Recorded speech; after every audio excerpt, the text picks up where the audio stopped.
নমস্কার, আমি সঙ্গমিত্রা। আমার এই সহজ রান্না চ্যানেলে আপনাদের সবাইকে স্বাগত। আজ আমি রান্না করছি অনুষ্ঠান বাড়ির স্বাদে এঁচোড়ের তরকারি। আপনারা খুব সহজেই বাড়িতে বানিয়ে নিতে পারেন এই অনুষ্ঠান বাড়ির স্বাদে এঁচোড়ের তরকারি। আর তার সঙ্গে শেয়ার করছি সহজ পদ্ধতিতে এঁচোড় কাটা। আপনাদের যদি এই রেসিপিটি ভালো লাগে তাহলে লাইক এবং শেয়ার করবেন, আর রেসিপিটি কেমন হয়েছে অবশ্যই কমেন্ট করে জানাবেন। এঁচোড় কাটার জন্য প্রথমেই লাগবে জল, আর লাগবে আটা আর সর্ষের তেল। এখানে আমি একটা গামলাতে জল নিয়েছি, এর মধ্যে প্রথমেই আমি আটাটা মিশিয়ে নেব। আটাটা মিশিয়ে নিয়েছি। এখন আমি এঁচোড়টা যে বটিটা দিয়ে কাটবো সেই বটির গায়ে আর হাতে সর্ষের তেল মাখিয়ে নেব। হাতে ভালো করে সর্ষের তেল মাখিয়ে নেব, আর বটির মধ্যে এভাবে আমি সর্ষের তেল মাখিয়ে নেব। আমি এঁচোড়টা বটি দিয়ে কাটছি, আপনারা ছুরি দিয়েও কাটতে পারেন। এখন আমি এঁচোড়টা কেটে নেব। আমি এখানে একটা 1 কেজি ওজনের এঁচোড় নিয়েছি।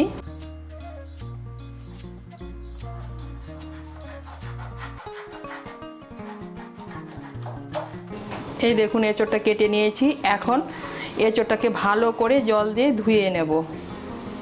এঁচোড়টাকে ভালো করে জল দিয়ে ধুয়ে নিয়েছি। এখন টুকরো টুকরো করে কেটে আটা গুলানো জলের মধ্যে দিয়ে দেব।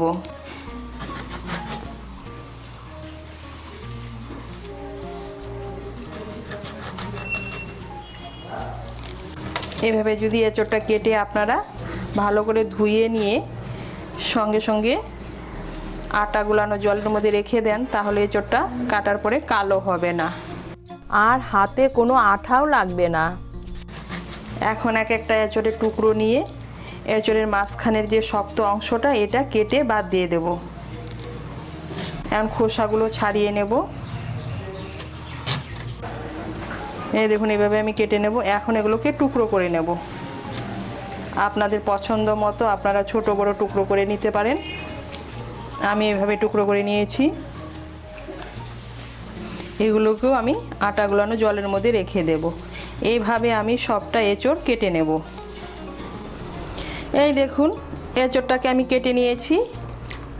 এঁচোড় থেকে কোনো আঠাও বেরোচ্ছে না, আর এঁচোড়টা কালো হয়ে যায়নি কাটার পরে। এইভাবে যদি আপনারা এঁচোড়টা কেটে নেন তাহলে এঁচোড়টা কাটার পর কালো হবে না, আর হাতেও আঠা লাগবে না। যে পাত্রে কেটে রাখবেন সেই পাত্রেও কোনো আঠা লাগবে না। এই দেখুন আমার হাতে একদম আঠা নেই। এখন আমি এঁচোড়টাকে ভালো করে ধুয়ে নেব। ধুয়ে নিয়ে সেদ্ধ করে নেব।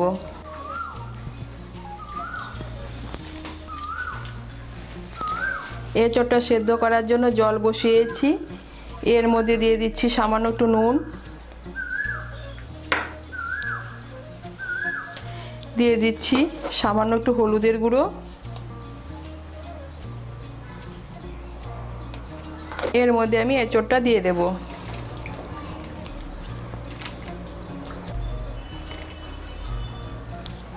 আমি এঁচোড়টা কড়াইতে সেদ্ধ করে নিচ্ছি। আপনারা প্রেসার কুকারেও এঁচোড়টা সেদ্ধ করে নিতে পারেন। এখন এঁচোড়টাকে সেদ্ধ করার জন্য ঢেকে দেব। এঁচোড়টা সেদ্ধ হওয়ার জন্য ঢেকে দিয়েছিলাম। এই দেখুন এঁচোড়টা সেদ্ধ হয়ে গিয়েছে। লক্ষ্য রাখতে হবে এঁচোড়টা যেন একদম গলে না যায়। এখন এঁচোড়টাকে নামিয়ে নেব। নামিয়ে নিয়ে জলটাকে ভালো করে ঝরিয়ে নেব। আবার কড়াই বসিয়েছি। এর মধ্যে দিয়ে দিয়েছি সর্ষের তেল। রান্নাটা আমি সর্ষের তেলে করছি, আপনারা চাইলে সাদা তেলেও করতে পারেন। এর মধ্যে প্রথমেই আমি আলুগুলো ভেজে নেব। আমি একটা বড় সাইজের আলু টুকরো করে কেটে নিয়েছি। এর মধ্যে দিয়ে দেবো সামান্য একটু নুন, আর দিয়ে দেবো সামান্য একটু হলুদের গুঁড়ো। নুন আর হলুদের গুঁড়োটাকে মিশিয়ে নেব। মিশিয়ে নিয়ে আলুটাকে লাল করে ভেজে নেব। আলুগুলোকে লাল করে ভেজে নিয়েছি। এখন আলুগুলোকে তুলে নিচ্ছি। কড়াইতে যে তেল আছে এই তেলের মধ্যে এঁচোড়গুলো ভেজে নেব। এঁচোড়টা আমি ভেজে রান্না করছি, আপনারা চাইলে না ভেজেও রান্না করতে পারেন। এর মধ্যে আমি আলাদা করে কোনো নুন আর হলুদ গুঁড়ো ব্যবহার করব না। আমি সেদ্ধ করার সময় এর মধ্যে হলুদ গুঁড়ো আর নুন ব্যবহার করেছি। এঁচোড়টাকে ভেজে নিয়েছি, এখন এঁচোড়টাকে তুলে নিচ্ছি। কড়াইতে দিয়ে দিচ্ছি আরও 1 বড় চামচ সর্ষের তেল। এর মধ্যে দিয়ে দিচ্ছি একটা তেজপাতা, 2টো শুকনো লঙ্কা, দিয়ে দিচ্ছি গোটা গরম মশলা। গোটা গরম মশলার মধ্যে নিয়েছি 4টে এলাচ, 2টো লবঙ্গ আর 1 টুকরো দারচিনি। এলাচের মুখগুলো একটু ফাটিয়ে দিয়েছি।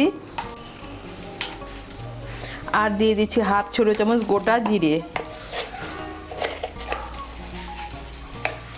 ফোড়নটা দিয়ে একটু নাড়াচাড়া করে নেব। যখন ফোড়নের থেকে সুন্দর একটা গন্ধ বেরোবে তখন এর মধ্যে দিয়ে দেবো পেঁয়াজ কুচি। এর মধ্যে আমি দিয়ে দিচ্ছি একটা বড় সাইজের পেঁয়াজ কুচি।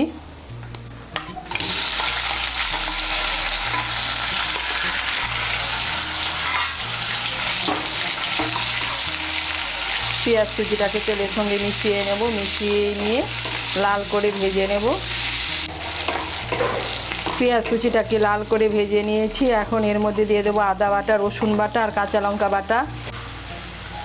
এর মধ্যে দিয়ে দিচ্ছি 1 বড় চামচ আদা বাটা, দিয়ে দিচ্ছি 1 বড় চামচ রসুন বাটা আর দিয়ে দিচ্ছি 4-5টা কাঁচা লঙ্কা বাটা।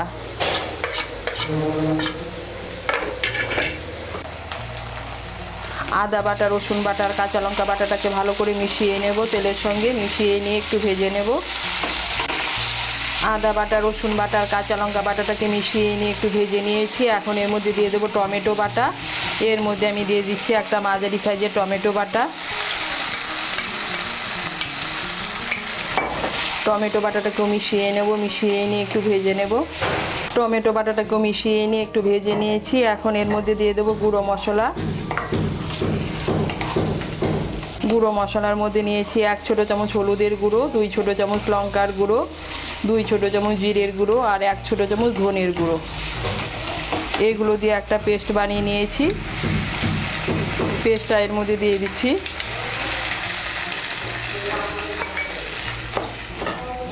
গুঁড়ো মশলাটাকে ভালো করে মিশিয়ে নেব। এখন এর মধ্যে দিয়ে দেবো স্বাদ মতো নুন।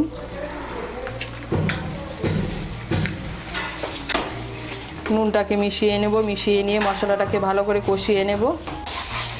মশলাটাকে ভালো করে কষিয়ে নিয়েছি। এখন এর মধ্যে দিয়ে দেবো 4 মগজ বাটা আর কাজু বাদাম বাটা। আমি 1 বড় চামচ 4 মগজ আর 5-6টা কাজু বাদাম একসঙ্গে বেটে নিয়েছি। এই পেস্টটা এখন দিয়ে দিচ্ছি।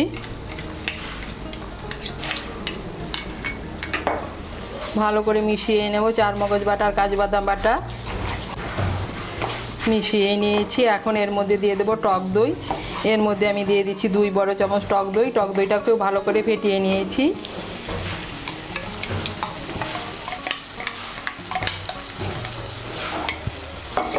টক দইটাকে মিশিয়ে নেব ভালো করে। মিশিয়ে নিয়ে মশলাটাকে আরেকটু ভালো করে কষিয়ে নেব।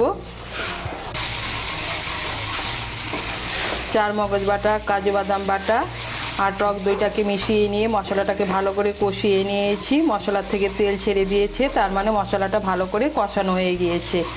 এখন এর মধ্যে দিয়ে দেবো ভেজে রাখা এঁচোড় আর হলো ভেজে রাখা আলু।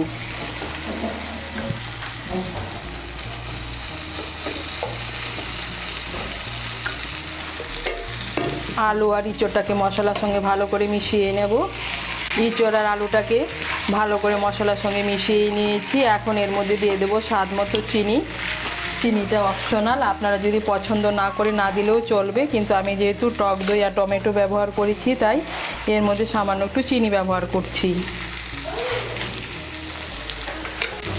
চিনিটাকে ভালো করে মিশিয়ে নেব। মিশিয়ে নিয়েছি। মিশিয়ে নিয়ে এঁচোড় আর আলুটাকে মশলার সঙ্গে আর একটু ভালো করে কষিয়ে নিয়েছি। এখন এর মধ্যে দিয়ে দেবো জল। আপনারা যেরকম ঝোল খেতে পছন্দ করেন সেই অনুযায়ী জল দেবেন। আমি এর মধ্যে 2 কাপ গরম জল দিচ্ছি।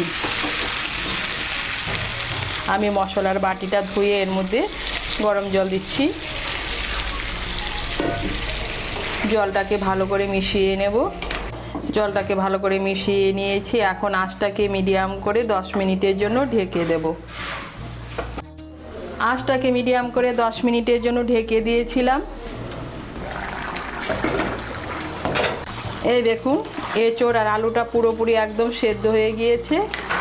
এখন এর মধ্যে দিয়ে দেবো গরম মশলার গুঁড়ো। এর মধ্যে দিয়ে দিচ্ছি হাফ ছোটো চামচ গরম মশলার গুঁড়ো, দিয়ে দিচ্ছি 1 ছোটো চামচ ঘি,